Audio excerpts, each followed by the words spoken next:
cosmic discovery with Moonlight, your guide to unseen realms and mystical insights. Meet Moonlight. Step into the ethereal world of Moonlight, a gifted clairvoyant with the power to unveil the hidden threads of destiny. With a profound connection to the mystical energies that surround us, Moonlight offers a unique perspective and intuitive guidance. Here is what you should expect. Clarity beyond sight. Moonlight's clairvoyant abilities bring forth revelations that go beyond the surface, providing a deeper understanding of your path and purpose. Personalized readings. Each session with Moonlight is a personalized experience, tailored to address your questions and concerns with compassion and insight. Ready to unlock the secrets of your journey? Connect with Moonlight for a transformative experience. Instagram at moonlights_discoveries. Skype or email moonlightshealing@gmail.com. Show Moonlight support at Cash App $pink and turquoise. Join us on this mystical adventure by subscribing, liking, and hitting the notification bell. Follow Moonlight's cosmic journey and start your own path to enlightenment today. #Moonlight, #clairvoyant, #mystical insights, #spiritual journey, #intuitive guidance, #cosmic awakening.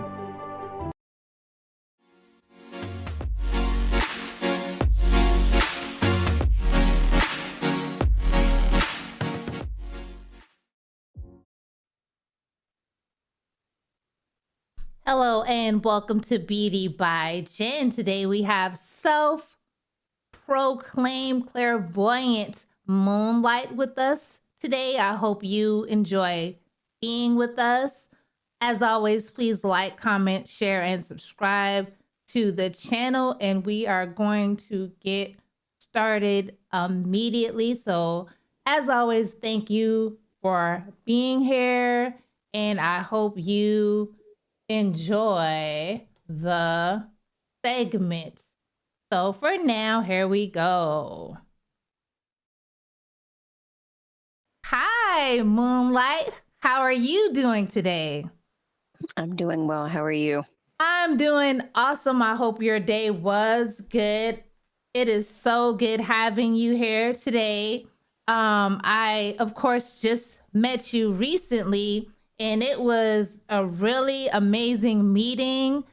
I was happy to meet you, and I'm glad that you came in contact with me because I think this is going to be a really good conversation that we're going to have today.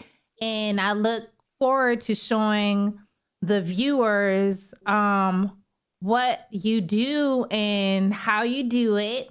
So with that being said, if you don't mind telling the viewers just a little bit about yourself before we get started, that would be awesome. Sure. So I go by Moonlight, and then that is in itself a spiritual name that I have picked for myself as my alias for my own self-securing, identity. And when I reach out to you, it's actually very interesting what I was going through because I'm very impulsive. And that is one of the main things about me is that you'll see that I will just kind of immediately do things without any train of thought, it seems like. So when I reached out to you, I knew exactly what I was looking for and coincidentally ran across, your page. So thank you for having me. Now, a little bit more details about me is one that I've had this ability forever, and that the only thing that is new right now is my ability to explain it. So that is what, you'll see if you ever see me get stumbled with a question or a particular request, it's only because I haven't figured out the information yet to say it to another person, because it's all based off feeling. Now, as far as this ability is concerned, if I recall correctly, there's actually a few people in my family who are kind of in this realm of work as well.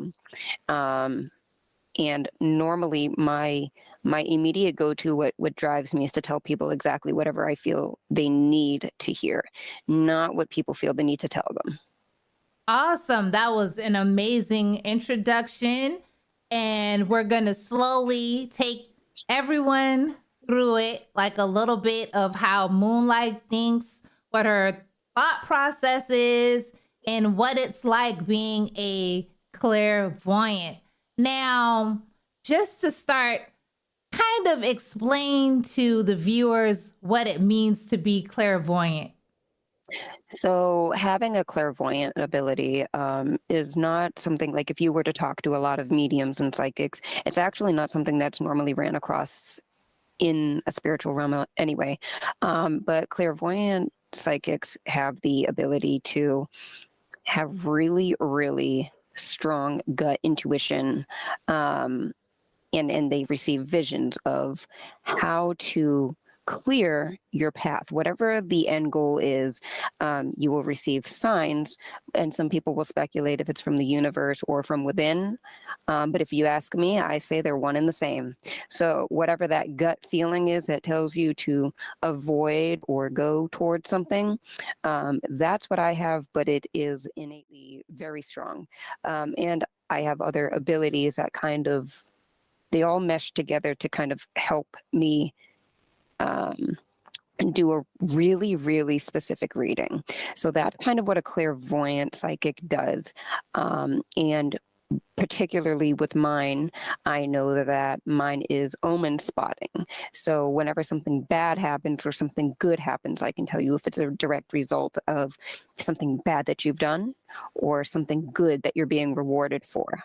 And that is what I'm here to tell people.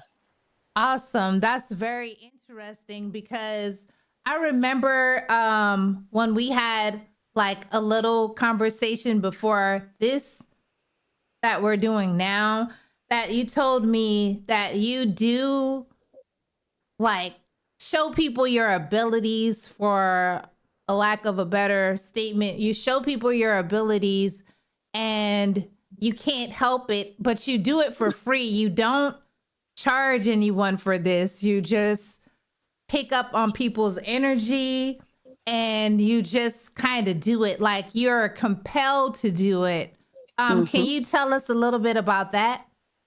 Yes. So, a lot of people, they need help. They seek all sorts of different therapies and things like that. But whenever I get these feelings, it's normally for somebody that has already gone to therapy. They have already exalted other options as far as therapies are concerned. And there's something that resonates, that I guess therapy or Western medicine can't seem to treat. And what it really comes down to is my ability, so what I had said, I can kind of pinpoint your childhood trauma. And I can do that in just about to anybody. And so I'm able to kind of go to that point and talk to that version of you. And I say it very third person because it is in fact that way.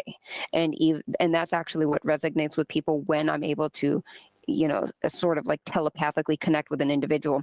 It's because I'm actually tapping into a level of them that might be misunderstood. Right. So that is how it kind of goes on its own without me choosing to. I have to essentially be next to the very, very hurt, the brittle, the broken, the people that are ignored, outcasts, people that get made fun of, bullied, outcasts in the family. Those are all the ones that tend to be, the ones that get the readings done. And they all have very, very different lives. Some of the things that people go through is quite literally insane. But whenever I get that feeling, I know that it has to be said. And I know that there's actually consequences even for me if I don't. Wow. And that's why when we had the conversation earlier before this, I had asked you what kind of energy you pick up on. So are you saying that if someone has pretty much good energy, you really don't pick up anything for them, but if you feel some kind of pain or rejection within that person, or do you just decide to read for those kinds of people? So it sounds a little bit confusing. It's actually the opposite of kind of what you're thinking.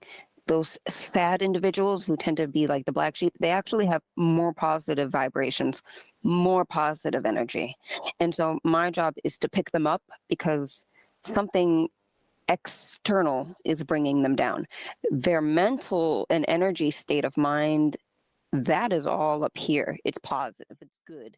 There are always good-hearted people that they don't hurt people. They watch what they say. They do all the right things, and yet they're not rewarded in life.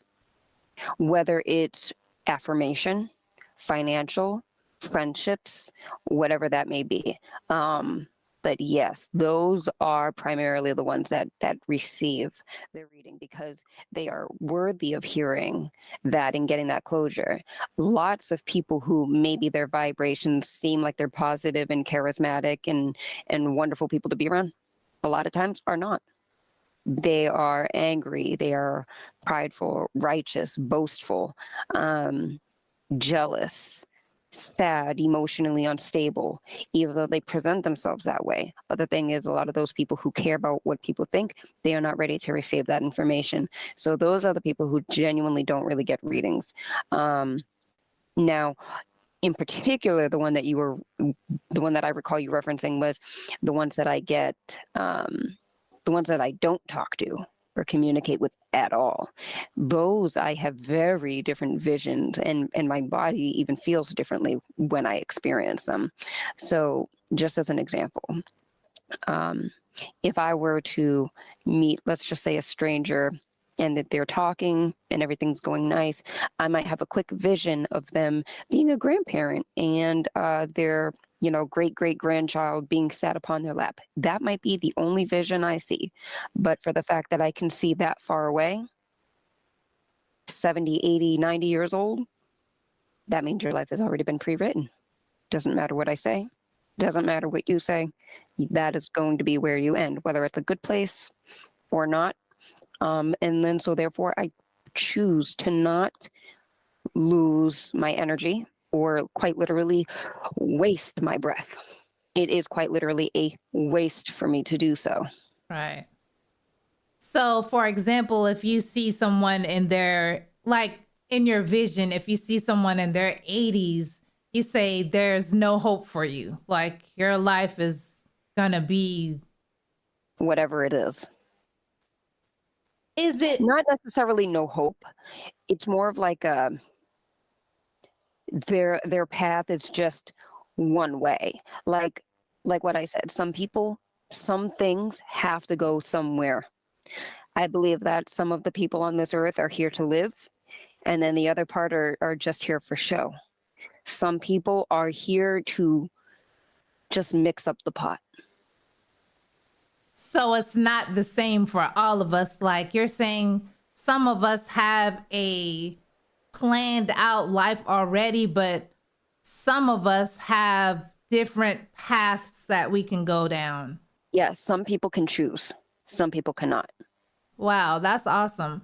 Now, I remember you said that you don't use tarot cards when you do this. Like you just use there are no cards involved, no decks, no magic balls, no dowsing rods, nothing. The most that I do for people, and this is only because I do it for myself, the most that I'll do is like a sage cleansing for like legitimate energy. And there was a reason. One, it genuinely just makes people feel better. You know, to see the smoke, the whole nine, to feel like somebody's trying to just get rid of that energy. I mean, that actually does a lot. It does more than a prayer sometimes. Right. So you would say like the saging is more like a placebo effect? Is that what you're saying? Well, yes. But you know what? A lot of meditation is you have to trick yourself. And you have to be okay with being that vulnerable. Right. You have to think that it's okay to feel that it's okay. All right. That makes sense. All right. So that would be like, so I hope that I'm asking this properly. Like, what kinds of tools do you use? Is there like a process? Are there steps that you do when you're reading someone? Or is it just natural, like just natural? It just comes naturally. It's natural until I run across something that I don't quite grasp. Um, and normally, whenever I don't grasp something, it's 100% exterior. It has nothing to do with the person's actual emotional state. Um, but whenever I do run across something that is exterior, I do have to take a break and read upon it, or I have to think of monetary solutions. And I will technically go that far. So, just as an example, I have a friend who is a little bit on the emotional side right now. She's going through some things. Um, People call it, dumb or whatever. But I went and I clean her house when she's really that down, and I don't do it for her as much as I do it for the kids involved because, you know, they I talk to the kids, I watch the kids. I know what their emotional state is like, and I'm very hyper aware of those kinds of things. And so I will immediately go out of my way. I'll spend the gas, I'll use my time, I'll get cleaning products, and I will clean whatever that physical thing that might be breaking somebody. Because there's a lot of those. There's a lot of people who the therapy that they might need might just be a friend cleaning up their home. Right. It might not be the talk. It really might just be, I need a hug, or I need a girls' night, or I need permission to eat chocolate cake. Right. And so whatever it is that I can tell you really, really need, even if it's not me talking, you'll receive it. Right. Because just going back a little bit, like when you say you are drawn to people who are like rejected, or just personally, do you feel like you were drawn to me without telling me anything about it? Do you feel like that's why we came in contact? Yeah, that's 100% of everything that I do. And, even when a door's closed on my face, like, for example, I didn't know that you were going to say yes, but I know that my intuitions always lead me down the right path anyway. So even if the door closes from you, my karma, knowing that I'm seeking something in particular, karma will open up another door, which is why I have to just kind of go with the flow, because I Right. have no idea what the next opportunity is, but I know that it's all given to me. Right. Now, I don't know if this question is gonna be difficult for you to answer. And if it is, we can just move on, because I'm just trying to figure out how to even ask the right questions. Just say it So, flat out. okay. Can you share a specific instance where your intuition played a significant role in your decision making? Oh, yes. Everything. 100%. Quite literally everything. Everything that you see around me is essentially a breadcrumb of me following my intuition. Um, I mean, I mean, like I said, I've talked to many, many people. Um, my my intuition and gut feelings have led me in pretty incredible scenarios. So just as an example, it's going to be a crazy long story, but I'll try to sum it up as quickly as I can. So a few years ago, um, a random person added me on Facebook, completely random. That particular Facebook account spoke to me, stuck out more than the other ones that I was getting added. So I did. And then sure enough, next thing I know, this person is FaceTiming me and the whole nine on Facebook Messenger. And I guess he wasn't expecting me to answer, but I did. And I'm very friendly. So I just, can I help you? And then from there, we talked quite a bit. I mean, this person, they purchased a car to drive to meet me, the whole nine. They ended up buying me a car because I needed one. Ah.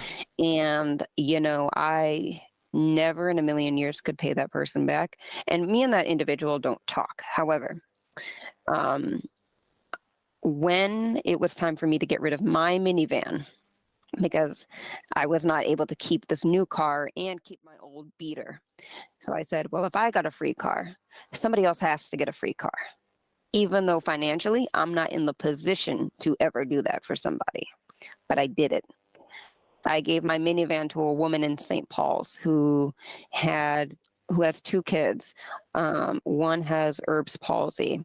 And, you know, my family was completely against the idea of me giving a car away for free.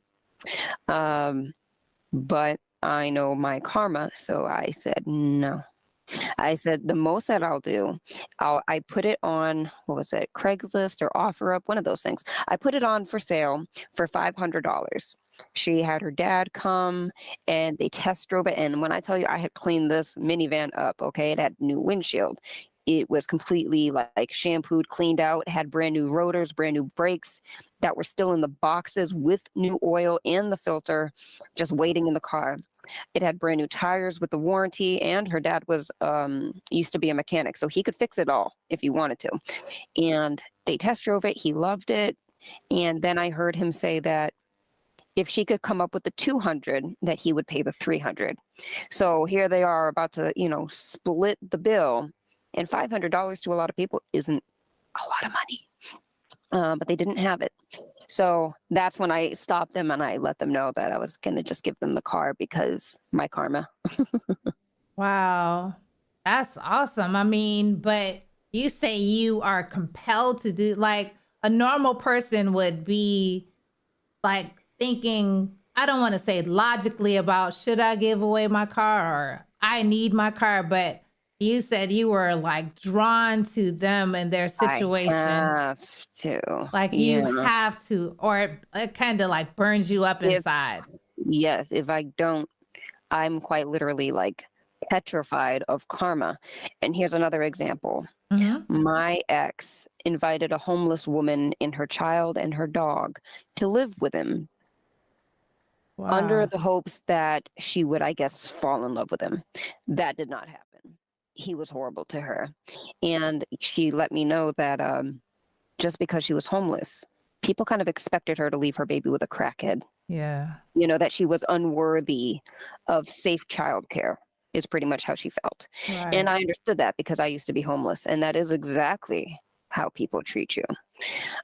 So, I told her that story and I said, listen, again, I have no means to do this, but here I am. I offered to watch her kid at my baby daddy's house with my kids there for free. So that way she could work at night and get money. Because she said the only thing that she was missing was childcare. And I said, fine, I will do that. She did not think that I was serious. She said that she had to leave by like 9:00 to go to work that night. I was there by 7. So that way she had 2 hours to get ready uninterrupted while I watched her 10-month-old son. Now, this is the crazy thing about this whole thing. Her son, unfortunately, ended up passing away of SIDS. And me and my sister were the last ones to ever take a photo of her child alive. And because of this, I have her infant son's onesie and blankie here. And I contacted almost every single funeral home in Fayetteville, Hope Mills. Not a single person was willing to give her a service for her, not even 1-year-old baby. And, the state rushed her into cremating her infant son. And then unfortunately, I had to also find out that they gave her like a little necklace charm from the cremation, and her baby daddy yanked it off of her neck and lost the charm. That's horrible. So, even that little bit of niceness that I was even able to give, I'm glad that I did, because her life to me looks, well, at the time, it looked like a real shit show, and my mom and everybody in my family thought that I was nuts driving across the city for this girl randomly to go pick her up. I even brought her to this house. Wow. And I mean, everybody's view of it changed because when my mom seen this woman mourning for her baby outside, my mom and my sister went out there and we all just hugged her and just cried because it was awful. Wow. Awful. Yeah, Worse, that seems pretty traumatic. pretty sucky. To say It was the really least. sucky. Like me seeing that, I know 100% without a doubt, like that experience in itself, I needed to see that because that actually changed the way that I raised my kids. 150 fucking percent. That moment, I was like, I never, ever want to be put in that position where I'm in her shoes. No, thank you. No, thank you. Not even close. No regret. Absolutely. Absolutely not. Who would want to be in that kind of situation? And it's nothing like watching it on TikTok, like those honor walks or whatever they are. It's nothing like that. Mm, I couldn't. Not I can like imagine. one star moment, that's for sure. But a core memory, it definitely is. Of course. Do you notice any specific sensations or feelings when you rely on your intuition? hmm It feels like spinning, Tell like us. getting dizzy. Just spinning. Spinning, well, then the inside, like for example, my gut, I guess you could say, will feel like what you feel like when you get the butterflies. That's really what it kind of feels like. If you're not getting the spinning effect, normally that requires thinking a lot. But when you're just feeling, whenever you get that butterfly feeling, that is that strong intuition. And if you've ever had the butterflies over like a high school, middle school crush when you're a kid, it's very strong. To the point that it almost feels like somebody's kind of tickling you or taking your breath away. Wow. So, are there certain situations or areas in your life where you find your intuition to be very strong or accurate, particularly? Yes. So everybody got their niche. Mine is people, specifically liars. So when you had said, it's best to not lie to me, that is the best advice I could give anyone, any human, because my ability to read people makes everybody look like a liar in some degree. However, because I meditate a lot, I have a method for all of these things. So just because I think a lot of people lie, and based off what I know, they do, doesn't mean that I punish you for it. I believe that human nature is to lie when you're scared. I believe that it is morally okay to do so. I think that you just have to tap into the bravery in order to progress. So you have to be brave, even if you lie and deny, 10 times. Well, the 11th one is the one that'll count for me Right. when you tell the truth. The 7 Right. deadly sins, whatever all of those are, that to me is the most human that you'll ever be.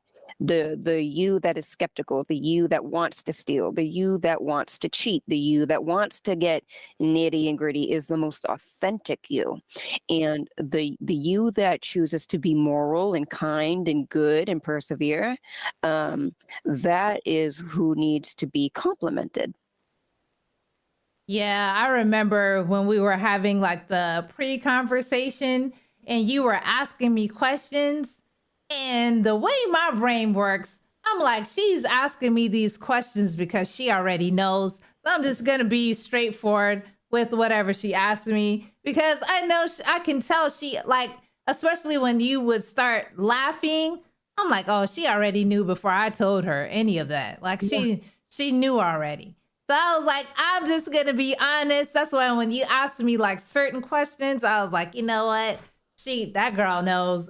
You can't trick her. So I'm I'm gonna. really good. I'm really I good. could, girl. I could tell. Like I could tell. I was like, nope. I'm not lying to her. Like she's about to read my whole life right now, and I'm just gonna tell her. Whenever you see me skeptical of somebody, I always tell people, if I'm skeptical, as open-minded as I am, if I'm skeptical, you be skeptical. Right. Right. How do you differentiate between intuition and other thoughts and emotions? Ooh, that's a fun question. So my intuition is involuntary versus my thoughts throughout the day are by choice. So, not everybody finds it fun to read certain books, but I do. That is my leisure time. Me randomly looking up, even things that suck, like how to pay a bill online. That is more of my choice than what feels like intuition versus like people kind of mistake the two. Like your gut tells you, oh man, I really got to pay my bills. It's not that. That's your head. Your gut, your gut is what's going to save you from death or food poisoning or just toxic people. So anything that is not essentially trying to save my social life is 100% of a choice. That's why, me working and doing things and helping people with my physical body is easier than caring emotionally. I don't emotionally, care, I guess you could say, the way that I do physically work. And it doesn't mean that I don't care about people, because in essence, I care about everyone, right? Like if I could foresee that you were going to get shot by a stray bullet, and I knew that I had the opportunity to save you, I would, even as a complete stranger. And that's having love for people. And then whatever is not that is just me having fun. Okay. Me watering a plant. That's me just, I'm still in my head and I'm thinking about things, but I'm Right. thinking and remembering to do them as a choice. Right. I mean, for me, even though I don't read people, I kind of feel that same way. Like, I care about people, but I feel like people don't really care about me. So the fact that I do care about people and I don't feel like people care about me, I kind of like care but focus on myself but care kind of thing. Like, Yeah, well, you're supposed to care because, I mean, like what you're saying, it is in fact true. And I can actually see that. And the reason that I can see it is because one, well, you're gorgeous, so you already have that in favor to be mistreated. Normally, people who are on the see, this is one of my superstitions. You don't get to look that pretty and be a piece of crap. You don't get both. right. You look that pretty because you have a good heart. So what you give to a lot of people is comfort. That is why you can have friends that it seems like they're kind of distant. They're not. They care, but they don't know how to care at the same emotional level that you do. That is why you're not going to get the same result. This is literally what ignorance actually looks like on people. Ignorant people will not care, and I can prove it. If we took a doctor, for example, it doesn't matter what the hell they read in that book. If you don't care about people, none of what you learned in your 10 years of going to medical school isn't going to mean shit if you don't know where to apply it, if you don't know, how to approach people with grave news or traumatic, information. If you don't care about people enough to do that, then anything that you do is essentially pointless. Nobody will be good at anything that they don't care about. So people who are not responding to you or not reaching out to you, it's just because you are giving them more of that comfort and they haven't learned how to do it yet. And this is why I say this is where the balance comes in, because at the end of the day, it will still be your responsibility to be okay with that, and you can actually feel good knowing that you are being a really good friend, even if nobody's reaching out to you in response, because honestly, I mean, your life looks way more fulfilling than probably what your friends are doing. I'm pretty sure that they wish they were just having a nice, refreshing conversation, and that could be their day to day. That is ultimately anybody's goal, to just sit and converse. Right. Have you ever experienced moments where your intuition led you in a surprising or unexpected direction? Yeah. Yeah. Yeah. The position that I'm in right now was quite surprising. And I know that all of my choices have led me here. Um, and I don't mean with you, I mean everybody. Everybody. The whole shebang is crazy. So just to give some details, because of my intuition and not being able to deflect away from that, my job stability is like, imagine making $0 for years and years and years. And you know, for a long time, I knew that I wasn't crazy. But man, people had me a little bit convinced that I should check it out. Right. Because I mean, people just, I was putting a lot of the blame on myself for why, you know, my success wasn't reaching this level when I knew I could.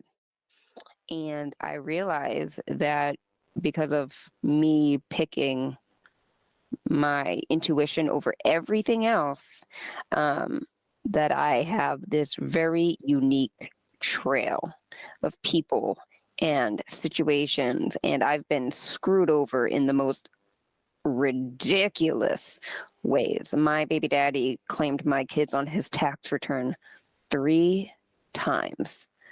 Boom, boom, boom. Like that's $14,000 I've never seen. You know, on top of the fact that I said, you know, gave away a minivan, you know, and like I said, there's so much more other stuff. But that's just one thing, you know, and then the person who got me the car, I mean, that was a crazy situation in itself. I never thought that a million years anybody would buy me a car. He bought me an Audi A3 and it was nice. Okay. I mean, it's since died, but I mean, it was beautiful. Right. Loved it. But you know, even that person is mad at me because I wouldn't date them. But the thing that you can't buy me. You can't buy me. Um, which is crazy because all I wanted to do was just be nice. Um, you know, so my intuition has led me into very questionable situations. But yet I still choose my intuition because it has proven to be the safest route for me. So even though bad things are going to happen to me every time I choose this, because let me tell you, bad things will happen. But karma is kind of like my pet, so to speak. The way that you could like essentially train a dog to attack an intruder is how karma feels for me. Like right there by my side. Like it's okay. If you do the right thing, you have that protection. And I can't say exactly like too many details, but my baby daddy who claimed my kids on his tax return, definitely within 12 hours of him doing it on the third time, he received something I didn't even wish upon him. So so that even humbled me. I mean, it was so bad for him, it humbled me. I don't even, and that's exactly why I won't even talk about it. I'm scared to even laugh about it too much. Because I'm scared I'll get something in return. So you're allowed a little bit, not a lot. You know, that's crazy that you said that because I've heard, like, I've had people ask me if I did something to them, like, after, you know, it was over and everything, because, like, bad things, like, started happening to them. And I didn't. I really didn't, honestly, because I'm afraid of, like, doing something to someone because I feel like it's going to happen to me, like, you know, spiritually or whatever. I'm like, man, Be afraid. whatever I put out, it's gonna come back to me like 7 times, you know. Yes, So, that's exactly how it happens. but people have asked me like, did you like do something or could, because I'm sorry, like, and I'm like, I didn't even do anything. Like, hey, You just maybe. take that mental note that bad things happened. It evened out that playing field for you. You Right. just say thank you, you bow your head, and you keep on moving. That's what you tell karma. You tell karma thank you, Yeah. and then you just keep on moving. Exactly. Thank you, karma. So, do you actively cultivate or enhance your intuitive abilities, or do you find that it comes naturally all the time? Like sometimes do you I'm like, always progressing. I'm always trying to find ways to go on the other side. I I'm trying to go that far right, further. And there is a very particular reason. So my visions always kind of allow me to, like I said, I can see sound. And with that, I can also read whatever the heck it is that I am seeing. Well, I still haven't exactly figured out what to call it per se. Like I have a general idea, right? But this takes education. So I'm going down this educational rabbit hole to figure out what I have going on in here. And I think that that's the healthiest thing that I can do because based off what everybody tells me, and I call them visions, but like I said, I think that this is something everybody can do. right. So I'm trying to go back and study. And if you want to know my method of madness per se, I'm actually going backwards. I'm starting with the hardest stuff first. I'm starting with ancient math. I'm going to physics, trigonometry, harmonics, arithmetic.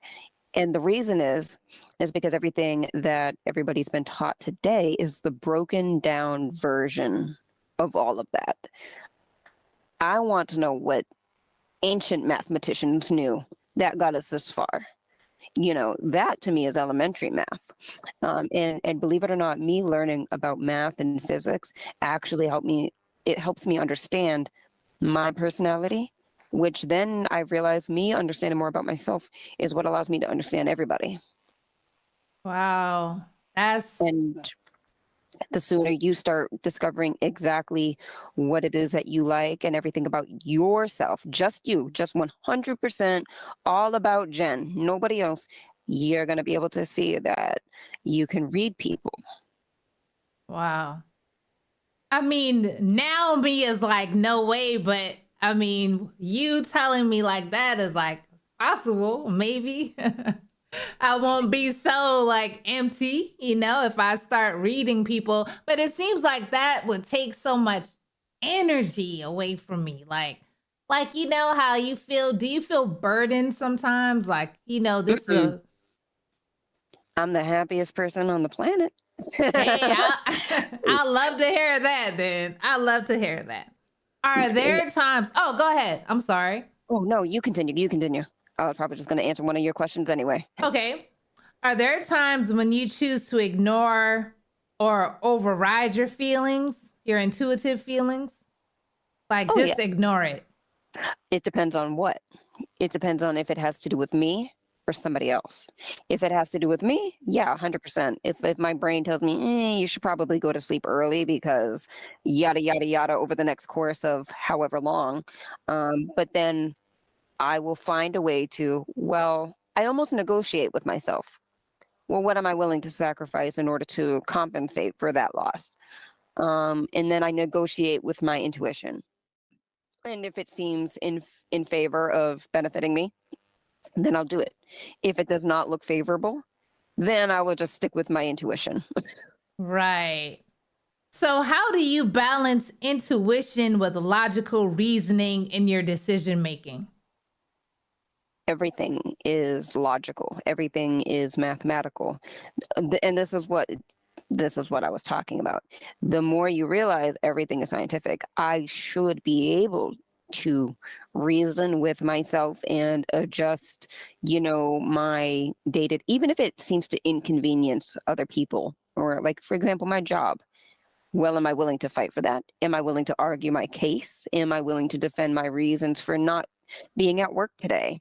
And I have to think about all those things.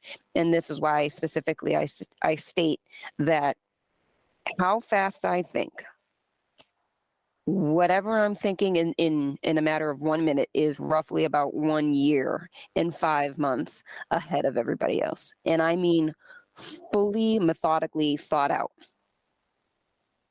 Wow. That's deep. Very deep. So, do you have any rituals or practices that help you tap into the intuition, or is it all just Yes. Yes. So I do quite a bit of practices. One is music. 100% music is a tool that I use to meditate because I'm able to see the sound. So I listen to the stories and I'm able to, see my mandalas, or they all kind of look like different variations of flower type fingerprints. And it's almost like I can hear music and log it like a log, like a database. And it's necessary for me to read people because everybody listens to music, and there's a reason that music stops people dead in their tracks, because it makes you feel something. The more that I understand about music, the more I understand about how people feel. I know that women especially, they listen to music when they're hurt. Whatever the song is on that moment, I know exactly what to say based on that one song. I even know what song to pick to change the mood. If and that's something that I wish men would pick up more on, because it would benefit them if they listen to the song that their woman was listening to. That's just one tiny example of how I meditate and expand my mental ability. Then the other thing that I do is, because I have this ability to see different variations of light, I make sure that I stay on top of that. And I challenge myself to look at light refragments on purpose. People will call it damaging the eyes, but it is not. It is not. It is, you have to really focus on it, and that will require training to purposely change and adjust your focal point in vision. But when you do that, you start to see light in different waves.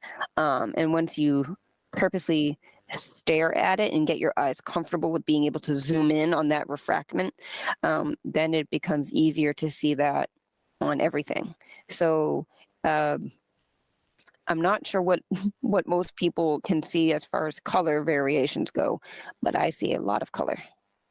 Now, the one area, and it's really unusual, I struggle to see purple and yellow more than other colors, unless they're very, very vibrant purple or vibrant yellow. But that's kind of what I'm in the process of trying to get a grip on, seeing if I can figure out a way to look at purple and yellow more.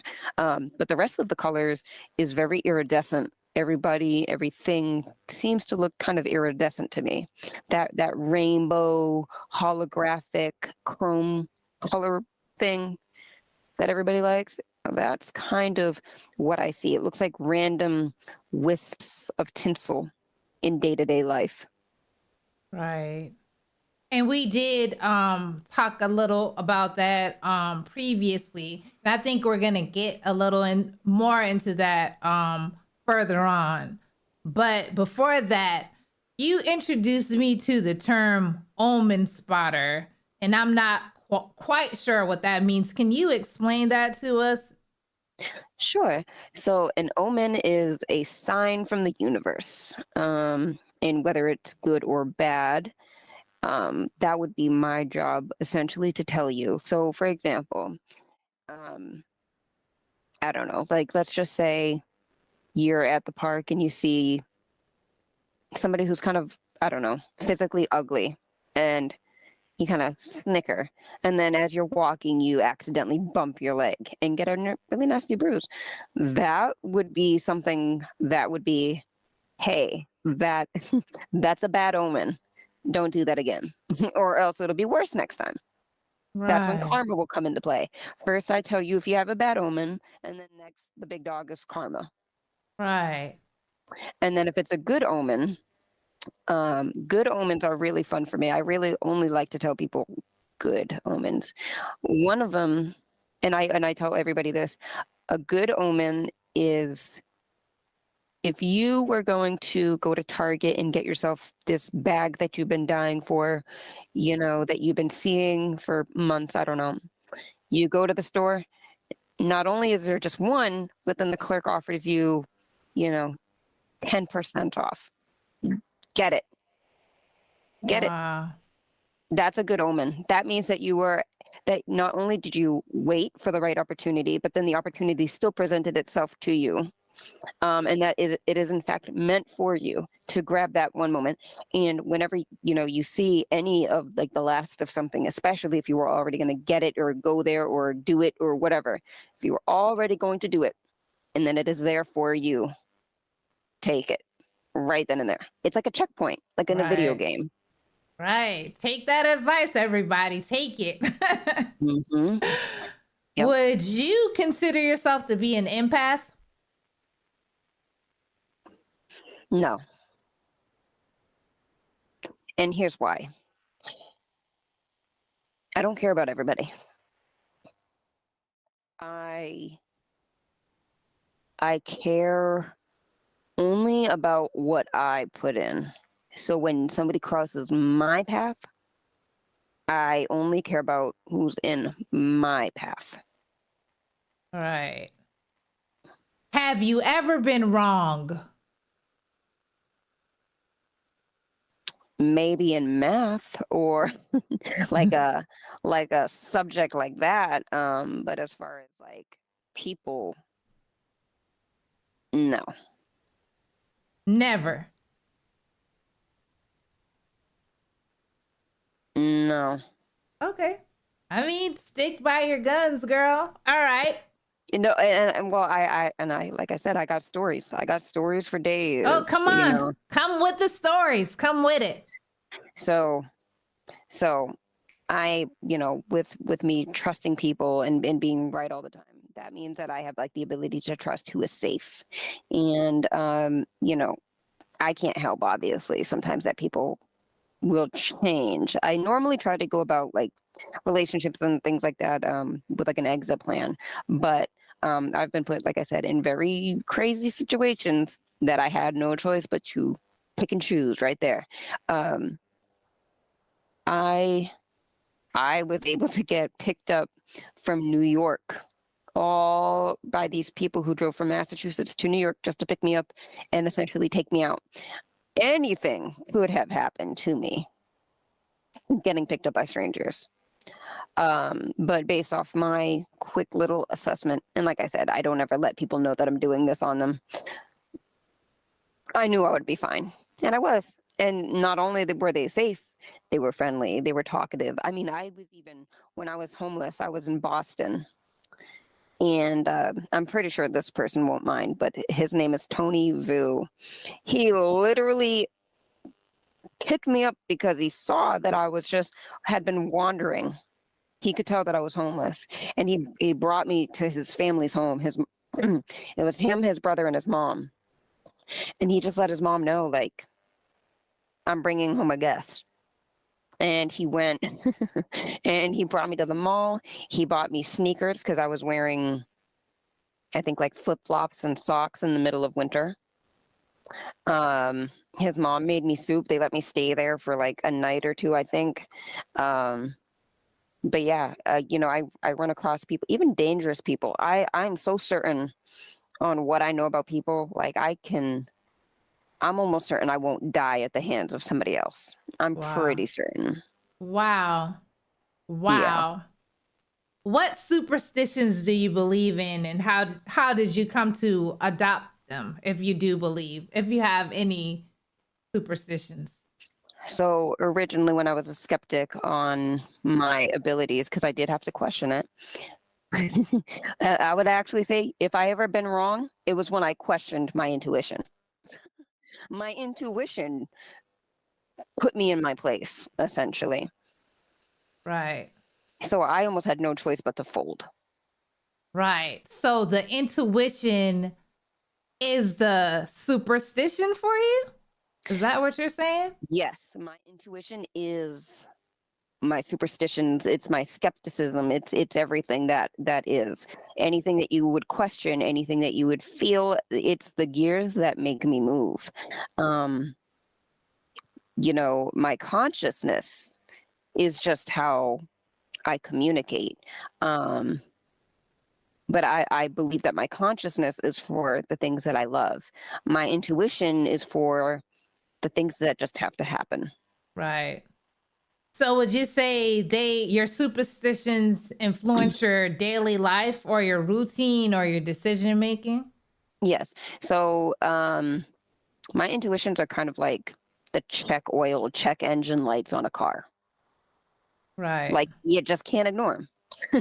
Yeah, you know, and then the way that I perceive my reality is the way that you would if you were watching a movie. Right. And are some of the superstitions you have like cultural or something that your family passed on or? They'll be completely random. Sometimes I can control, sometimes I can choose to not believe something. So for example, I purposely choose to not believe in the stereotypes that Black cats are bad. I choose to purposely, you know, ignore opening an umbrella in the house. I think that it takes away, I think believing in that kind of negative stuff will take more energy for me than helping negative people.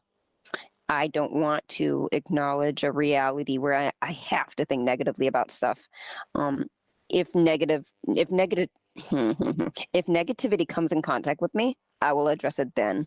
And it seems like I'm doing like all of this dwelling, but realistically I'm not. It's automatic. I don't have to think about people. I can just do things, and I automatically will pick the best option, the most fair route for everybody involved if there is another party involved. Right. And do you follow certain rituals or practices to like ward off bad luck or something to attract good luck? Yes. One is just by believing in my superstitions and following my intuitions. That in itself, I personally believe brings me luck. The other thing, and I can't stress this enough, music.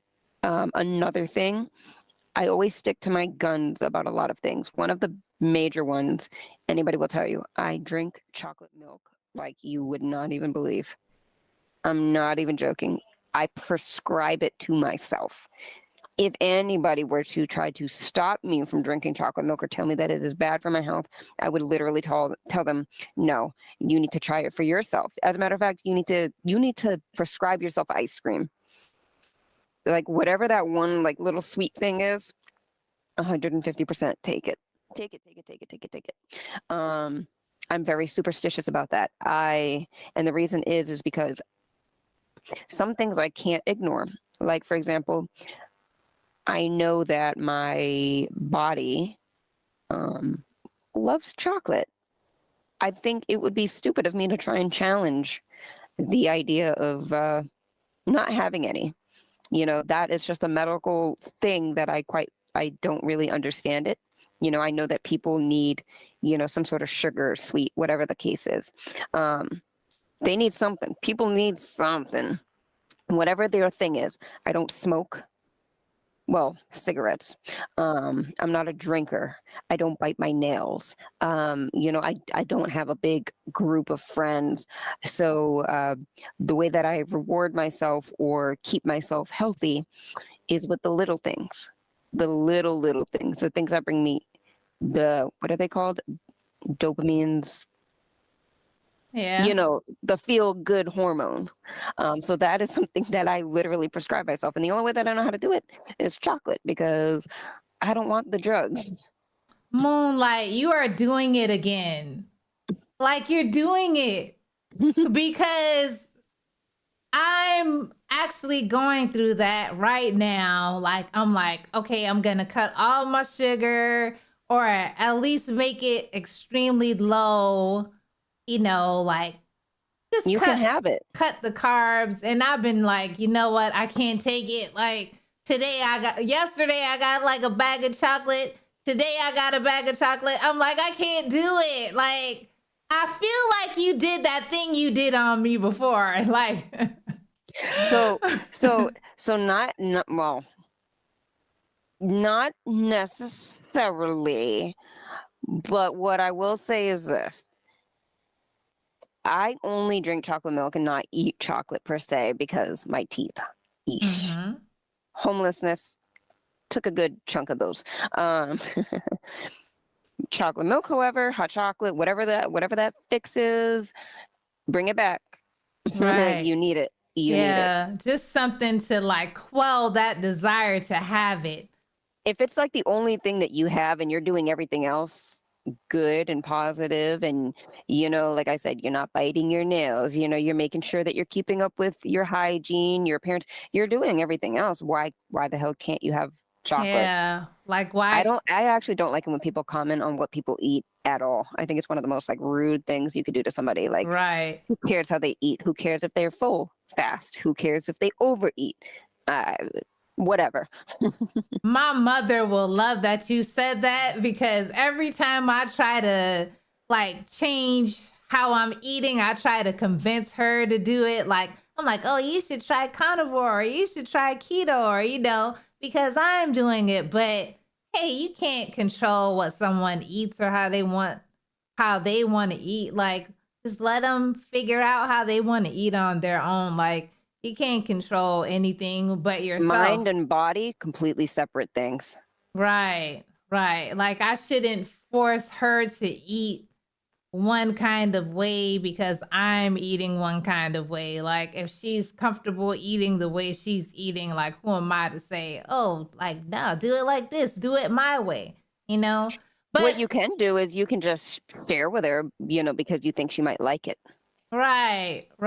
And like, in my defense, when I'm doing it, it's only when I see something that may be healthier for her, just you want to keep your mom around a long time. But even though we never know when any of us are going to leave, like, in your mind, you feel like you're doing something to help the process, to help the person stay here longer, even though we don't know when I could go first, but right. I'm not gonna, but what I always say is this: if, like, because I do understand, people have like family concerns. This is what I always say: portion control is quite literally everything.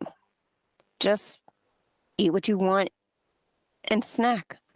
Just snack on things, like when doctors, if they ever said anything that was true, snack, right. and eat really whatever you want. You want cheese and crackers and little chocolates on a plate, and you want that to be, yeah, go ahead. Sure. I eat apple slices and I put fruit instead of veggies for my kids. I put fruit instead. Why? Because fruit's just the easier option that my kids would rather eat. I don't need to shove broccoli down my kids' throats and scream at them for things that they don't understand. Their body just wants, simple things that they know how to eat. So I'm a very like laid back parent when it comes to like eating. The one thing that I tell my kids though is, as long as you're getting a little bit of everything, and the portion control.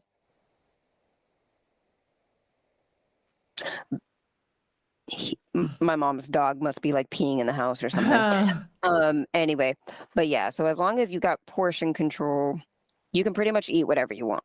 And I think that that's the way that people should be eating. You could make, a healthy little snack plate for yourself. It could have like little peas and the snap peas, the snacker ones. You could have those, some carrots, some cheese crackers, and then just make you and your mom a plate. You know what I'm saying? Like, don't say nothing. Just give it to her. I mean, what's she gonna do? Say no, I don't like cheddar cheese and crackers. You know what I'm saying? That's how you get people in. You have to literally force them. And it's like that with everybody.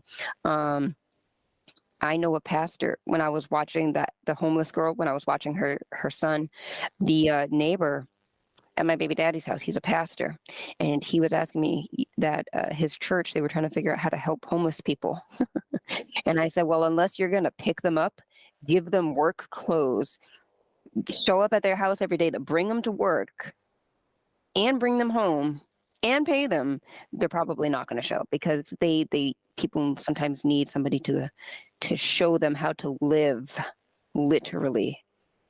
You can't Wow. say anything all the time. You just have to do it for them. Right. Well, you just solved like 4 of my problems already. So thank you. Like those were the things I was battling with earlier today, like the whole eating and like trying not to be so strict with one thing, but wanting other things. And like, girl, in my head, it Treat was the a child mess. in you. It all comes down to the adolescent version of everybody. You know, if you come at your mom in a certain way, she's gonna tap into that childlike mentality a little bit more, you know, being scorned at or having to defend herself. So the way that you just go about that is deflect, say nothing. Right. Right. And you And do for that to yourself. myself too. Right. And for Yeah. myself too. Like not be so hard on myself or so strict on myself. Like just Yeah. go The to kid my version of you would love some chocolates without right. having to apologize. Right. Because if you deprive yourself, then you're just gonna want it more because you're depriving yourself. So yeah, that makes Just complete even out sense. by brushing your teeth a little bit more, you know, wash your Right. face a little longer. You have to Right. balance it out. So whatever you're willing to hold yourself accountable for is what you're allowed to do. That makes complete sense. That makes complete sense. All right. So moving away from the superstitions, because I think we spent a lot of time on that, and we see how you balance out your superstitions and how you navigate that. So, we talked about you offering I wouldn't even say offering free readings. You kind of just read people. Like you don't even say, I'm offering this. Do people approach you to get read? Mm-hmm. Mm-hmm. Yep. And how do you deal with that? Do you do it for them, or do you say, you know what, I don't want to do it, or are there times where you feel like something that's too negative and you don't want to tell it to them? Walk me through So that. I don't do certain readings on certain things. For example, there is when you get a reading from me, I will not tell you about, you know, a dead loved one. You won't get that from me. I don't do with people that are crossover. Why? Because it's an energy burner. People who ask me specifically for readings, yes, I will do that. Now, the only reason that I was doing it for free so effortlessly was because, like I said, I wanted to make sure that before I made myself look like an ass, that I had good control over, you know, what exactly I was presenting. You know, because in order to do this, you have to know what to call it, because people are going to have questions. Now, for anybody who's going to be watching, I am not doing free readings unless it is under my own accord. But if there is a request, you know, I will weave them out based on my intuition, you know, so anybody can submit a request for a reading. You can even submit multiple, because, you know, I might not feel something the first time. It might take 2-3 times, and I'm okay with that, you know. But I want, you know, anybody who asks me for a reading to know that that is going to be the process. You know, but I'm a very open person. So if I get that feeling to do like a reading, then I will do that. And I'm sorry, going back off track here. Repeat your question. I just want to make sure I answered it. Yeah, I said that I was asking if you do readings for people who request them. Like, I know that you automatically do it like naturally, but do people request it and do you give them the reading? And I know you do it for free, but I was asking if people I do ever. per request as well. I because I have to. I'm actually part of like a mediumship group where I have to force myself to be okay with just giving readings per request. Okay. Because that's just part of that realm. I have to do it sometimes. but nobody really ever knows who it's going to be. Now I have been put in the position where I was put in the position, I guess, to be like a therapist. And it was presented to me as a fun friend night. I made the most of it, but it was something. So that's also why I'm really iffy on who thinks that they can just buy a reading. Because even though I believe that people have like lots of problems, it's more of somebody's willingness to actually solve them. So the money is half the issue. So you said mediumship group. What does that mean? Because when I think medium, I think of those people who communicate with dead people. That's what I think. Yes, so a mediumship group is pretty much anybody who fits in the realm of that so-so point, right? Like still human, but somewhat in purgatory almost. So there's like lots of different versions of people with this intuition or power. There's a whole literally community of people like me. And we have to kind of stay amongst ourselves because it's just kind of when you hit a certain level, you kind of can't communicate with normal people anymore, or people's version of normal. So that group is for people who they can either talk to people who have crossed over, or they do, really, really good tarot readings. That's not my thing. Like I said, my tarot readings are for me only, but there are some that most definitely, I'm sure they could tell you a lot about yourself through the card. But we all have this mutual respect that your craft is your craft. My craft is my craft. It's like art. So you could be really good at crayons, making wonderful art with crayons, and mine might be colored pencils. Right. And I remember you were telling me like that you don't use tarot cards. You said they are like your personal Bible. And you use them for yourself, like to meditate with, to understand yourself, but you don't use it with others. A lot of times I don't. Well, when I looked into it, I didn't like. I did not like what I was getting.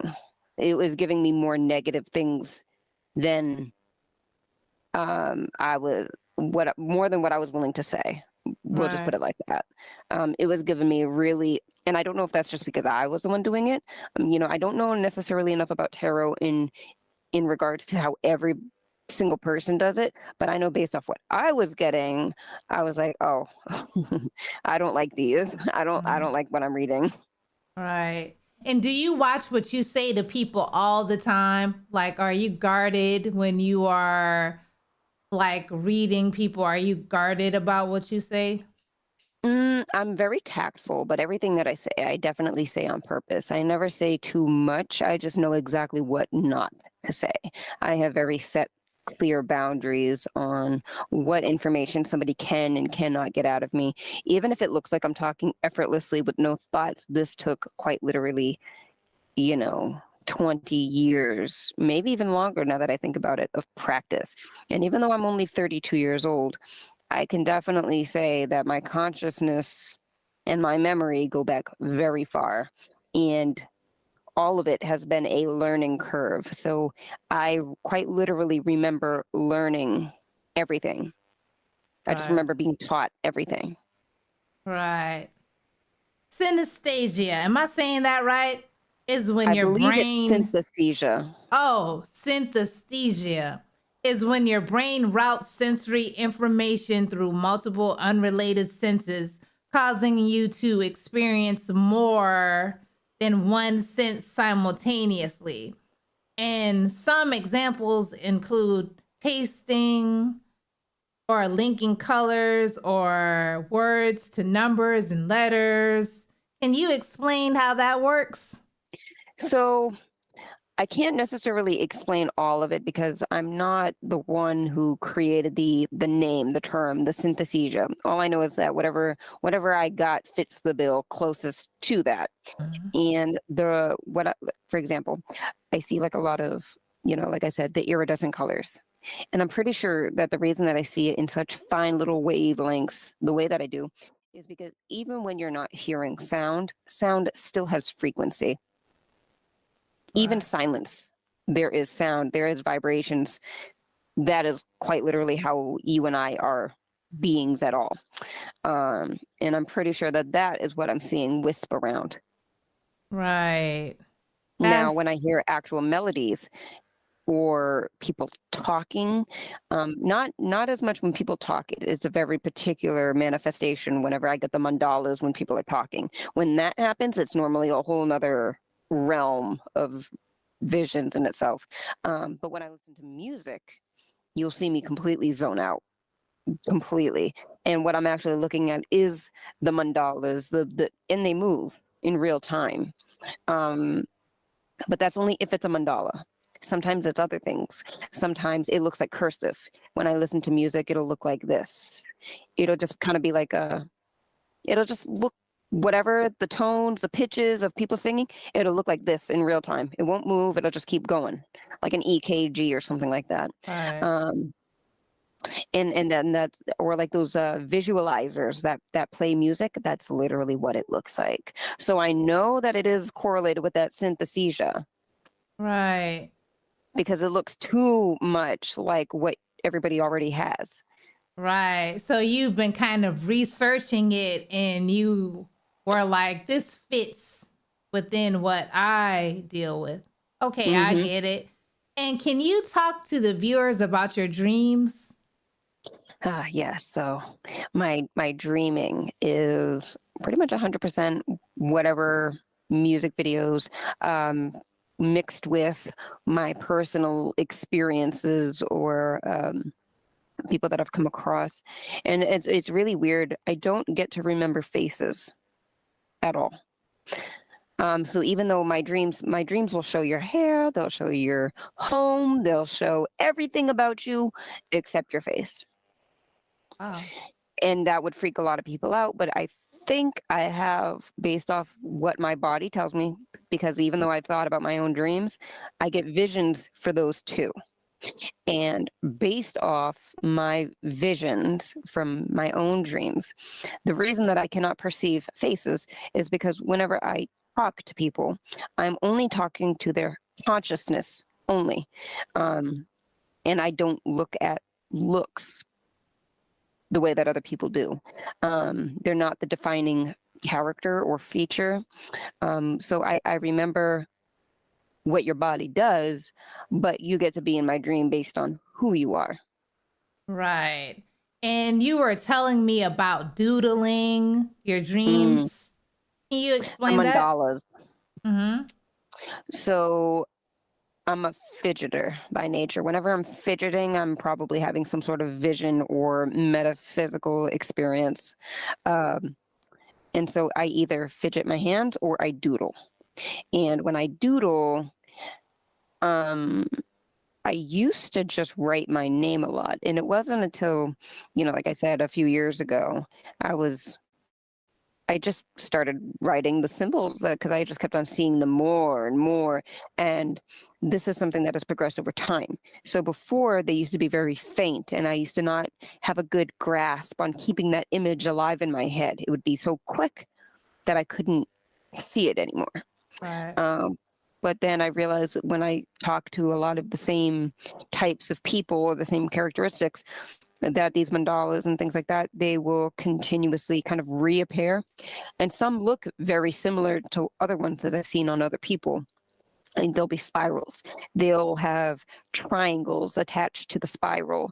They'll look like little kid version of a sun. And then they'll have hard angles. And I mean, it just goes all over the place.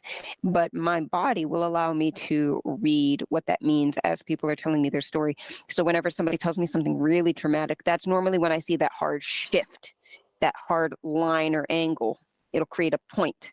Whenever I see a point in the mandala, I know that that's pain. Right. And do you feel all of this is scientific or spiritual? Well, as of right now, based off everything that I've been researching, I think that they're one and the same. I think that, and this kind of is going to go into government talk here a little bit, but I pretty much think that whatever the government is searching for, I think they're all just trying to search for how this works. That is it. Yeah. I think that they're trying to understand consciousness, or at least they're about to on accident. I think Right. even when you're going into space, when you're going into the quantum verse, they're really no different from each other. And I'm pretty sure that the government's going to discover that all you are is a dream. Wow. That is it. Wow, that's interesting. And there's a reason that I say that too. Go on. So as we know in the quantum verse, pretty much everything is like a tiny microscopic particle and or just like a little string film. And then we know that the government has government scientists, whoever's doing all this research, they discovered that there is a twin particle, and it could be whatever great distance away, and that they will move exact in real time, one to one. That's the ratio. It doesn't matter. They could be billions of light years apart and they will still move together at the same time. But this is on a, again, quantum scale. So tiny. And my earliest conscious memories before coming into consciousness of my body, I remember seeing dreams, just dreams, every type of dream. The whole time was spent like dreaming. And I mean, from a kid's point of view, so you see horses, you see flowers, you see beaches, you see things, you see whatever is already presented on this earth. And then you're born. And my earliest memories all of a sudden were, I kind of was like, well, what happened to all those things? What happened to all those things that I was thinking about? I thought that I had been thinking of them the whole time. I'm starting to think that that wasn't the case, because having a sense of an absent mind is not entirely absent. There's still something there.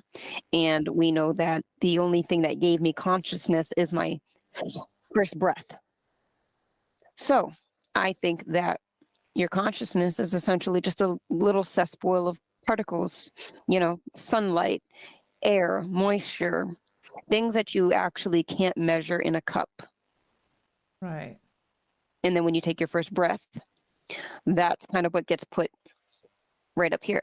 That's why, you can't see your consciousness, but you can definitely feel it. You're not thinking from your fingertips or your toes. When you have a thought, you feel it right behind your eyes. It's essentially your nervous system. We know that. But your nervous system is nothing more than energy, quite literally like electrical energy, which we know is also so graciously given by this planet. Metals, conductors, iron in your body, the moisture in the air, those are all conductors of energy. And the whole reason that you even have an atmosphere is to keep all of that compressed, conducted. That is how vibrations are allowed to manifest light waves into physical things. So I think that the more that the government just goes into space, they're going to realize that they're going to blow up the way that, what's that magic school bus lady, how she would go microscopic and then blow up. The further you go out into space, I'm pretty sure you're just going to realize you're just coming into a bigger physical realm. Right. But that's on a whole nother plane. Oh, no. I like deep explanations. I like that.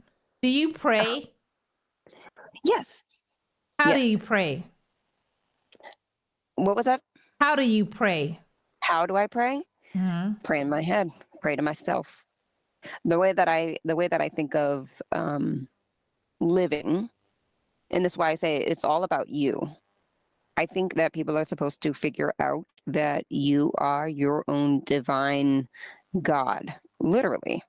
That's why I say everybody has this power I think that that is exactly what the government doesn't want people to.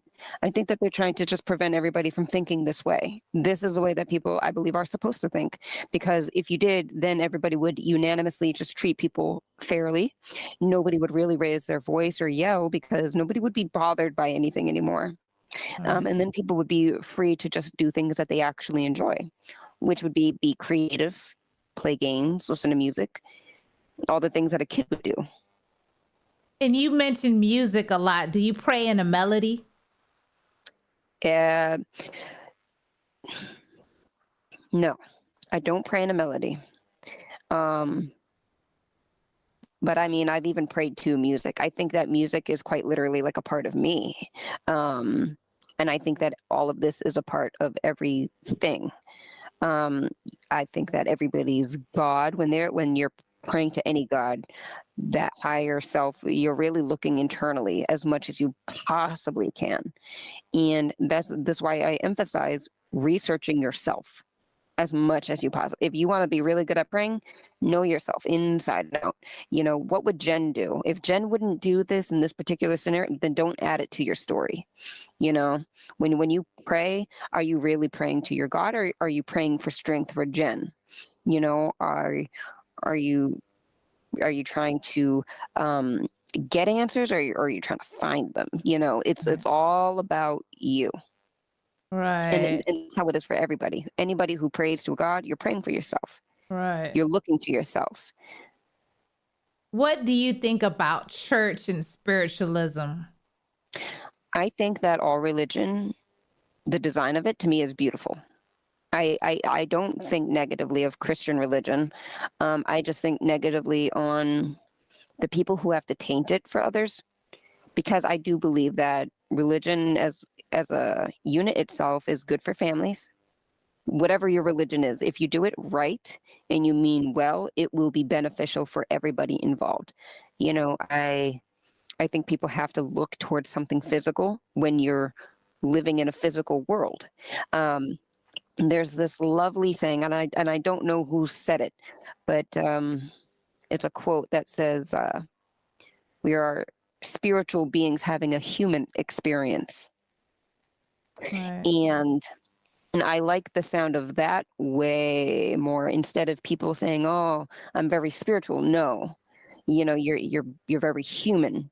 You're already supposed to be spiritual. You're already supposed to love and be emotionally intact, and then the rest will be second nature, as it is for me.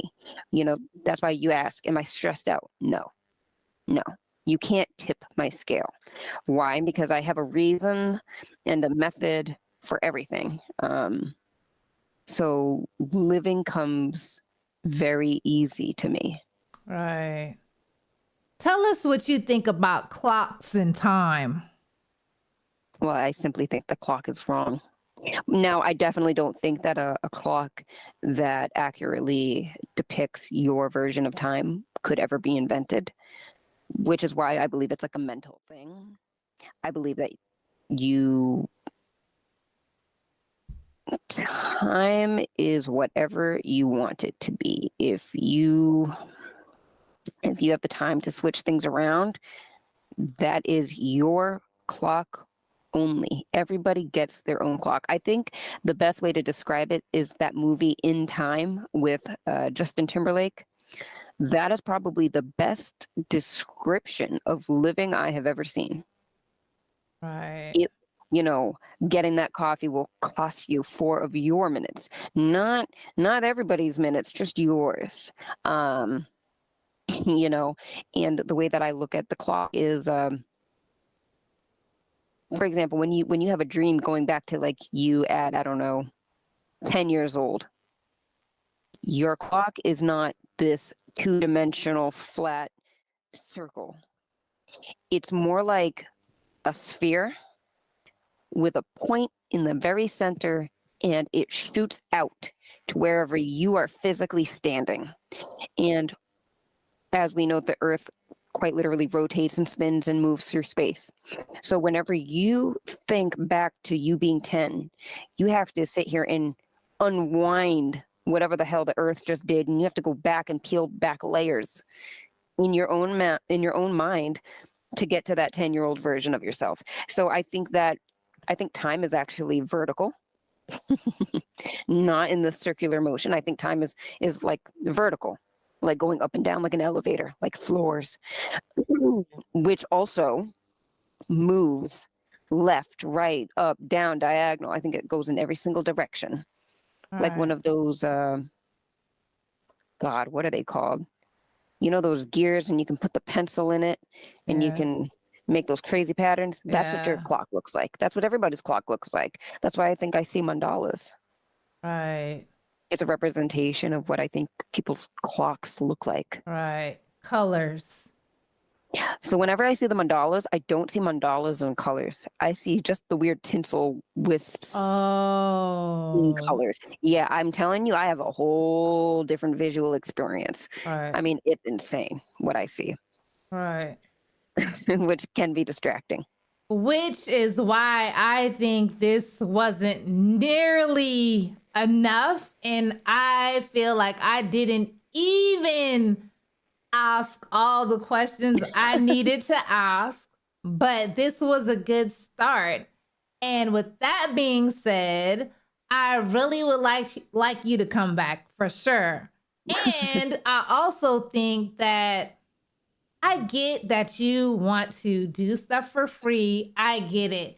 But I really think like this could be something that you don't only provide a service for others, but help yourself along with helping others. I think you deserve to use your gift to help others, of course, but like, I don't know, even if it's not taking money, it would be like in not saying that the way that you help people isn't already organized, but just something put together like, okay, this is No, definitely because that is what I've been trying to do. So I have the whole nine, right? Like I yeah, have like the business cards and everything already kind of like written yeah, out. The only thing that I haven't done is purchase them. Um, I have a whole separate email. I'm right there knocking at the door. Um, I just don't have the social media thing down. But no, I definitely I was actually instructed to charge people. So this is actually the story about the crazy situation. That's why I said this entire situation in itself is my intuition into fruition. Uh, I had no idea. I mean, you should have seen how crazy I was actually going, trying to figure out what I had going on before, because you don't know what you don't know. Um, and I ended up reaching out to an astronomer. I can't remember exactly what thought or what I was doing, but something told me I needed to find an astronomer, that I was talking to the wrong doctor, because I don't want to be put in a crazy house. And I let the astronomer know. I think I called him at like 12:30 in the morning. Okay, I mean, panicking. And I was like, I don't know who you are, and I don't know what I'm doing. I said, I'm having a vision, and my vision told me to call you, and I have no idea how you can help me. I said, but I have visions all the time. And I ended up getting a call, the next morning or whatever, and he said that he wanted to do like a talk. I said, I don't want no reading, because I saw on his website that he did like tarot readings and stuff, and I was like, I don't want that. Um, he ended up doing like a natal chart on me. And I know a little bit about natal charts, but having it from an astronomer, he has a PhD. I think it said on his website that he was a professor at Yale and he worked for NASA. So, I mean, his credentials are up there. And that's what I really wanted before putting myself out there. I wanted the credentials to back me up. And he did a natal chart on me, and he said that he found an abnormality in my natal chart that you almost never see in astronomy or astrology at all. And what it was, and I still don't fully understand. I'm still learning, but I'm a Virgo. That's my horoscope. And he said that he found that Mercury, which rules in Virgo, was void of course. That's what he said never happens. And I have the whole like 35-minute video on my phone. And he said, based off what he sees there, and based off everything that I told him and what I was able to do, and the fact, like I said, I have resources, references. He said, my advice is, he said, I would figure out what you are going to say and put that on a business card. That's exactly verbatim what he told me to do. He said, you're burning energy. He said, it is not good. He said, the only way to weave that off is to charge people. Right. He said, the way that you're coming to me, because I paid the man, I paid him $45 in exchange. I got this doctor appointment. That's how I treated it. Like it was a doctor, just a different type of doctor. And I went in with a completely open mind, you know, and I left my skepticism was kind of at the door because, you know, I knew one thing's for certain. Like I said, I don't want to be looked at as crazy. I don't belong in no crazy house. I know for a fact I'm not crazy. I'm too smart to be crazy. Right. So and for a while, that's what people were telling me. You know, that to me was insane. Having people tell me that, yeah, no, being mistreated is it's fine. It's normal, you know. No, thank you. So I took what he said very seriously, especially since what he made was such a valid point.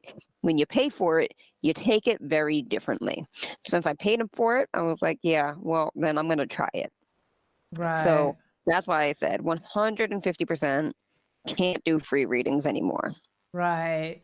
And could you tell us what that email is at least, or do you want to wait? Yes. Okay. So the email is moonlightshealing@gmail.com. That is just business. Moonlight's Healing. And I will make sure I link that in the description box also. So for now, if anyone wants to get in contact with Moonlight, I'll have that email in the description box and I'll make sure I get that from her. And me and Moonlight are going to stay in contact. So I'll make sure that I get that email. And also, Moonlight, even if it's not a channel or something, maybe website. I'm thinking for you, website. That's what I'm thinking for you. So But I'm still in the process of doing that. But what I do have is I do have a Skype account using that email.